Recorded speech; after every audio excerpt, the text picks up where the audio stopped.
Last വീഡിയോയിൽ നിങ്ങൾ കണ്ട പോലെ മഴ 8ന്റെ പണിയാണ് കാണുന്നത് ഗൈസ്. അതുകൊണ്ട് തന്നെ ഡ്രസ്സൊക്കെ നനഞ്ഞ് മൊത്തം കുതിർന്നത് കൊണ്ട് തന്നെ ഒരു കോഫി അടിച്ചിരിക്കുകയാണ് ഉണങ്ങാൻ വേണ്ടിയിട്ട്. എന്നിട്ടേ തിരിച്ച് നാട്ടിലേക്ക് യാത്രയുള്ളൂ, അതായത് വീട്ടിലേക്ക്. ഇങ്ങനെയാണ് നമ്മുടെ യാത്ര ഗൈസ്. വളരെ അഡ്വഞ്ചർ നിറഞ്ഞതാണ്. നമ്മുടെ നാട്ടിലൊന്നും ഇങ്ങനെ കുട്ടികളെ ഫ്രീ ആയിട്ട് പിക്കപ്പിലൊന്നും ബാക്കിലിരിക്കാൻ സമ്മതിക്കില്ല, നിൽക്കാൻ പോലും സമ്മതിക്കില്ല. അപ്പോഴാണ് ചെയറിട്ടിട്ട് ബാക്കിലിരിക്കുന്നത്.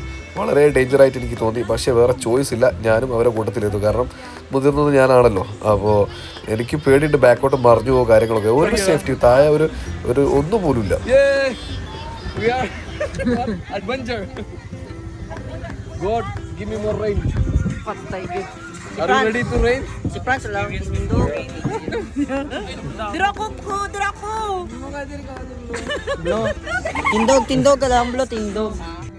നമ്മുടെ വണ്ടി പതിയെ ചലിച്ചു തുടങ്ങി. അപ്പം തന്നെ ഉള്ളിലൊരു ഭയമുണ്ടെങ്കിലും ഞാനത് പുറത്ത് കാണിച്ചില്ല. മുന്നിൽ പോകുന്ന സെഡാനിലായിരുന്നു നമ്മൾ ഇങ്ങോട്ട് വരുമ്പോൾ വന്നത്. പക്ഷേ കുട്ടികൾ കൂടുതലുള്ളതുകൊണ്ട് ചെറിയ മക്കളെയും പ്രായമായ ആൾക്കാരെയും നമ്മൾ ആ വണ്ടിയിൽ കയറ്റി. മഴയ്ക്ക് സാധ്യത ഇനിയുമുണ്ട്. ഇതാണ് നമ്മുടെ യാത്ര. ഒരു സേഫ്റ്റി എന്ന് പറയുന്ന സാധനം 7 അയലത്തൂടിയാ പോയിട്ടില്ല.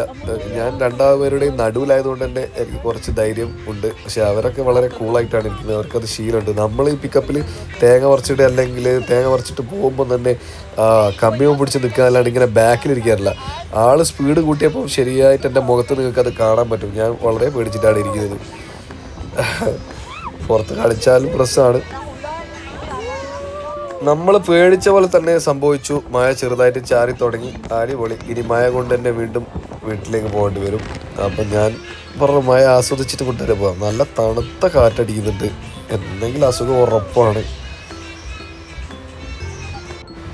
മഴ പെയ്തു, കൊള്ളുകയും ചെയ്തു. വേറെ രക്ഷയില്ലാത്തതുകൊണ്ട് തന്നെ ആസ്വദിക്കാൻ തന്നെ തീരുമാനിച്ചു. വീട്ടിലെത്തുന്നവരെ മഴ പെയ്തു, കുട്ടികളൊക്കെ നനഞ്ഞു.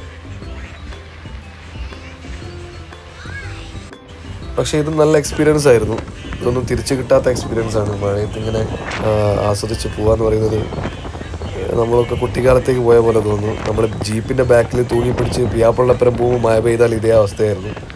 അടിപൊളി. അപ്പോൾ അടുത്ത വീഡിയോ കാണാം.